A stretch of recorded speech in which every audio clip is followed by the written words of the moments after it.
One day, I'm sleeping in my bed without a care in the world when my mom wakes me up, and she says the words every teenage kid fears. Summer vacation's over, time to go to school. So I wake up hungover from days of staying up late playing video games, eating junk food, and watching movies, and I get ready for the new school year. The first few classes mostly consist of new teachers telling us they've heard about our reputation from the school staff and that things are going to be a lot different this year, and the rest of the class's time is taken up by new students introducing themselves.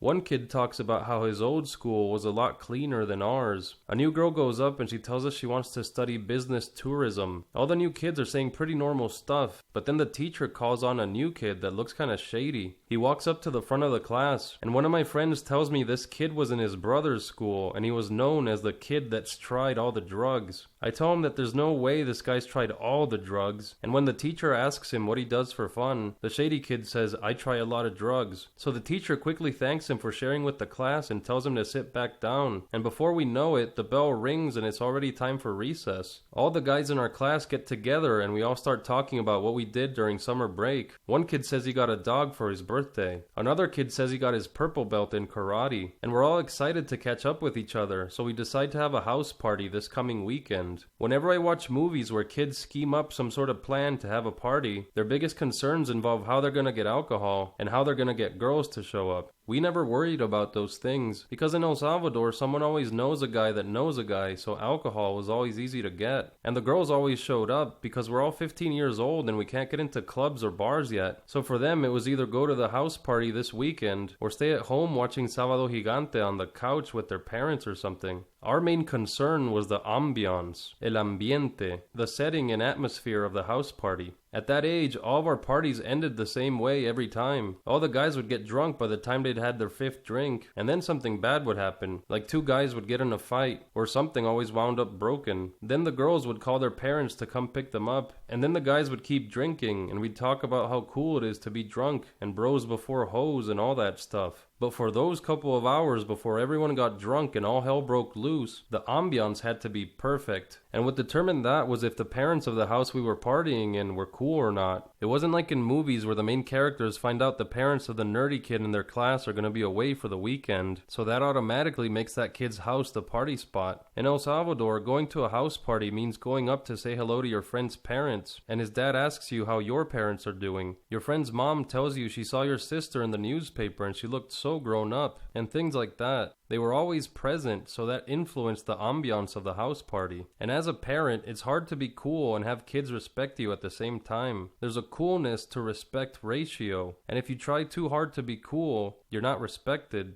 If you try too hard to be respected, you're not cool. We'd be partying at a friend's house and his dad would show up and start telling bad dad jokes and no one's laughing. But he still keeps hanging around and being like, "What's the matter? You kids too cool to hang out with your friend's dad, huh?" Trying too hard to be cool so his respect rating would go down. Or we'd be at a party at some other friend's house and his mom would constantly show up and she'd keep reminding us to put coasters under our drinks. She'd tell kids to not put their feet up on the furniture. She'd look at us eating chips and other junk food and she'd roll her eyes and she'd say, "Can't you kids eat anything healthy?" And our friend would tell his mom to please just let us hang out and have some fun. And she'd say, "Oh, all right, I'll let you kids hang out. You won't see me again for the rest of the night." And she'd walk away. But not even 5 minutes later, she'd be back. And she'd start sweeping up the floor and saying stuff like, "I'm just gonna tidy the place up a bit. You kids won't even notice I'm here." Single-handedly killing our ambiance. And her respect and coolness ratio has now plunged to record lows. I don't know how they did it, but my parents mastered the coolness to respect ratio. Whenever there was a party at my house, my friends would go up to my dad and say hello, and he'd tell my friends a joke or he'd make some witty comment. Nothing too dirty or full of curse words, so it was clear he wasn't desperate to get a laugh out of us, unlike some other friends' dad. And there was always a clever twist at the end that made it all worthwhile. And then he wouldn't even wait to see if any of us laughed. He'd just say, "All right, I'll let you kids do your thing." And he'd go back to watching TV while all of them were left laughing their asses off. He was effortlessly cool, and that earned him extra respect points. My mom would crack wise with my friends in a cool way, not in a mom way. She'd also talk with all the girls at the party and she'd make them feel at home. And because the girls felt comfortable in their environment, that made them more open to our advances later on throughout the night. So all my friends loved my mom for that fact alone. After my mom would say goodnight and leave, my friends would always make sure to put coasters under their drinks, and if anyone was ever caught putting their feet on the furniture, he'd get called out on it, and people would tell him, Andy's mom deserves better than that. They created the perfect ambiance. So when everyone says, let's have a house party this weekend, what they really mean is let's have a party at Andy's house this weekend. One kid raises his hand and he volunteers to bring the snacks. Another kid says he'll bring the soda to mix with the drinks. And then one guy raises his hand, and it's the shady kid. And he says, I can bring the drugs if you dudes are into that sort of stuff. And all the kids gasp except for one kid that has a twinkle in his eye. And the kid asks him, what kind of drugs? And the shady kid says, well, right now I'm running kind of low, but I've got cocaine, DXM, MDMA, cat tranquilizer if you want to get real crazy. I tell the shady kid he's more than welcome to come hang out, but we're just going to be having alcohol and cigarettes like normal underage kids, none of the other stuff. And the shady guy says, yeah dude, that's totally cool too, I just want to hang out. The bell rings and we all go back to class, but I can tell that one kid is already trying to figure out how to get the shady kid to bring a little bit of the old cat tranquilizer to my house, because this kid's family was super religious and his dad was real strict, so he always felt guilty about everything. Guilty because he looked inappropriately at a girl he liked, or he'd stop me at the lockers on a Monday after a party we'd had and he'd tell me, I'm sorry I asked you for a sip of your beer at the party this weekend, I don't know what came over me, I swear. His whole life was fear and guilt and shame, followed by the crash where he'd do a lot of sinning, followed by a lot more guilt and shame over how weak-willed he is and how he's letting God down. So for that whole week I keep reminding the shady kid every day, do not bring any hardcore drugs to my house under any circumstances. And he says, yeah, that would be totally uncool, right? I won't bring any. But every day I keep catching the other kid trying to convince him that it's okay to take drugs to my house, saying stuff like, think about it, we do a little bit of weed, a little bit of coke, it'll just be some harmless fun, what do you say? And the shady kid says, yeah, that would be pretty cool, right? I'll totally bring some. And even when I confront the religious kid and tell him to stop, I see that little bit of drool in the corner of his mouth and that twinkle in his eye, and that tells me he's reached that animalistic point in his guilt and shame roller coaster. He's been a dog without a bone for months and wants to get some sinning done no matter what. By the time Saturday night rolls along, I'm at my house getting everything ready for the party, and I still don't know whether the shady kid's gonna listen to me or the other kid. People start showing up at my house little by little, and about an hour into the party, my dad's witty comments have put everyone in good spirits. My mom's made all the girls feel at home. We're drinking our mix of 10% alcohol and 90% soda. The ambiance is almost perfect. We're quickly approaching that sweet spot we've all gathered here tonight for. It only needs one last little push, and that means it's time for me to get to my hosting duties. Every good house party needs a good host, and to be a good host, you have to be an almost invisible string puller, the man behind the curtain that's keeping the smooth ride from going off the rails. With 30 kids at your house getting drunker by the minute, you need to know how to provide comfort and maintain a good ambiance. To the inexperienced party host, this looks like 3 kids hanging out and having a good time. I see the same 3 kids and I'm figuring out how to provide comfort, how to water this sapling of a good time they're having, so it can flower and become a great time they're having. So I go into the kitchen and I prepare a tray of snacks. I leave it in front of them, and then I go schmooze with other people at the party, but I'm periodically checking on them and doing research. I see that the kid on the left is finishing his drinks much faster than the other 2, so I make a mental note to pile on a lot more snacks on his side for the next tray I bring out. That way he won't get too ahead of himself. The kid on the right has barely touched the pretzels, so I need to see who in the party has been absolutely loving the pretzels so I can transfer my resources onto his or her tray for the next round of snacks. By the time these 3 kids get their second tray of snacks, the kid on the left has a lot more to snack on, the pretzels are gone, and I've put in a couple new snacks for further experimentation, and now I can start searching for other saplings to gently water. For some people this may seem unnecessary, but if you make enough small adjustments here and there throughout the night, there's no better moment than when you start to hear all the little pockets of people around the room start getting louder. People start laughing harder, everyone forgetting their manners as the alcohol loosens them up. Those little pockets of people coming together and growing in size as more and more individuals find common talking points and make connections, and soon we're all swirling in an electric tide of good times and booze. We have achieved liftoff, and this has become a night to remember. remember. Until someone shows up to the party already drunk and looking to get some cat tranquilizer into his system. The religious kid starts hugging me and I ask him if he wants anything to drink. He tries to act casual and he tells me he'll have whatever the shady kid's having. I tell him the shady kid isn't here yet and if he brings any drugs with him he's not getting into my house anyways. I tell another kid to watch over him for me because I have to keep going around the party seeing if anyone needs anything. And for the next 2 hours, I'm getting way too drunk because the more you make your rounds as the host, the more people want to drink a shot with you for throwing such a great party. Or people keep toasting the host and you have to drink twice more than everyone else as they cheer you on. And soon enough, all the data I've worked so hard to gather has gone out the window and I'm in the kitchen just throwing whatever snacks I can find into trays because everyone's too drunk to be picky about what they eat now anyways. I go back into the party room with my crappy snack tray. Someone else treats me to another shot. My head starts spinning so I sit down to relax for a bit and then I see someone on top of a table and it's a religious kid and he's drunk as fuck. The religious kid tells everyone to be quiet and he says he has an announcement.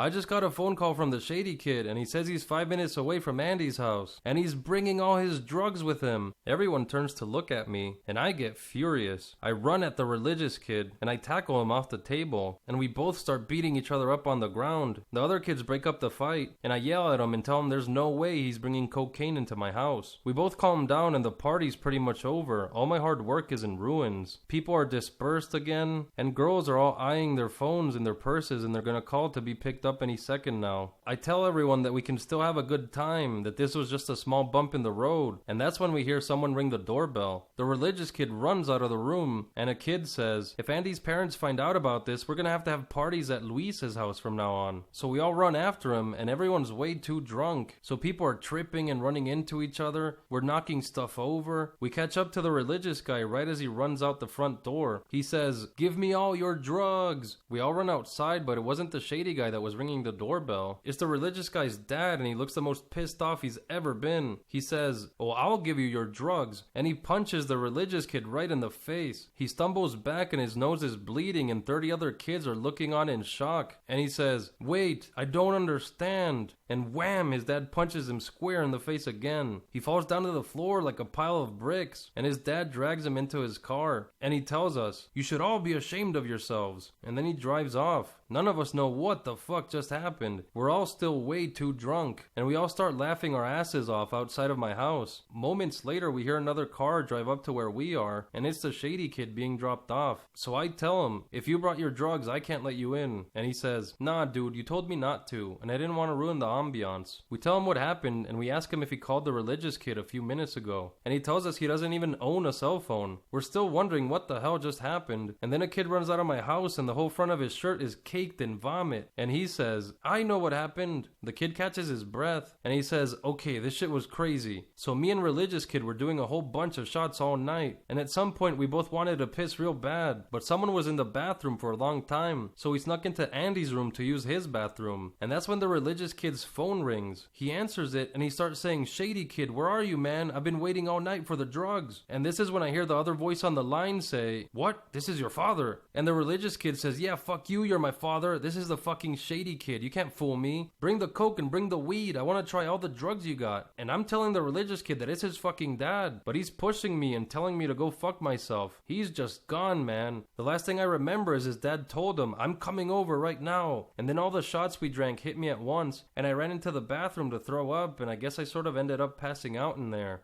After the puke kid told us his story, all the girls called their parents to come pick them up, and after all of them left, we all went back inside and cleaned up the destruction we'd caused. We went back into the party room, poured out some more drinks, and the house party ended like it always did, with us talking about how cool it is to be drunk, and bros before hoes, and after what happened tonight, how much we're all gonna make fun of the religious kid when he comes into class on Monday.